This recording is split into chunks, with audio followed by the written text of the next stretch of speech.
ঋতুচক্রের বাংলার এক সোনালী সময়ের নাম হেমন্ত। ফসল পাকা রোদের হাসিতে ভরে ওঠে গ্রাম বাংলা। চারিদিকে সোনালী ধানের ঢেউ, বাতাসে ধানের গন্ধ, আর কৃষকের মুখে এ সময় থাকে আনন্দের আলো। এই উৎসব শুধু কেবল ফসল কাটার নয়, এটি বাংলার মাটির সঙ্গে মানুষের চিরন্তন সম্পর্কের উৎসব।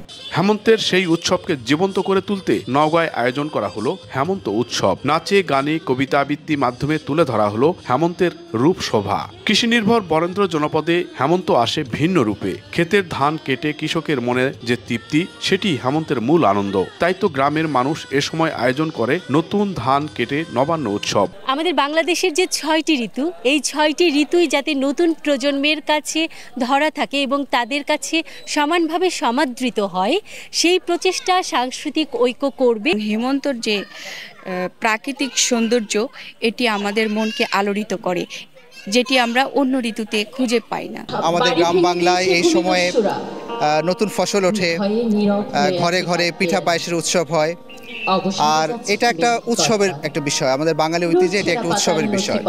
এই উৎসবটাকে উদযাপনের লক্ষ্যে আমাদের একটি ছোট্ট প্রয়াস। বরেন্দ্র অঞ্চল আমাদের কৃষি নির্ভর, বিশেষ করে ধানের জন্য নওগাঁ বা এই আমাদের বরেন্দ্র অঞ্চলটা খুবই প্রসিদ্ধ। এই হেমন্তকালে ধান ওঠে, কিষানির মুখে মুখে হাসি ছড়িয়ে পড়ে। হেমন্তের খাঁচায় বন্দী হয়েছে সেই কবে।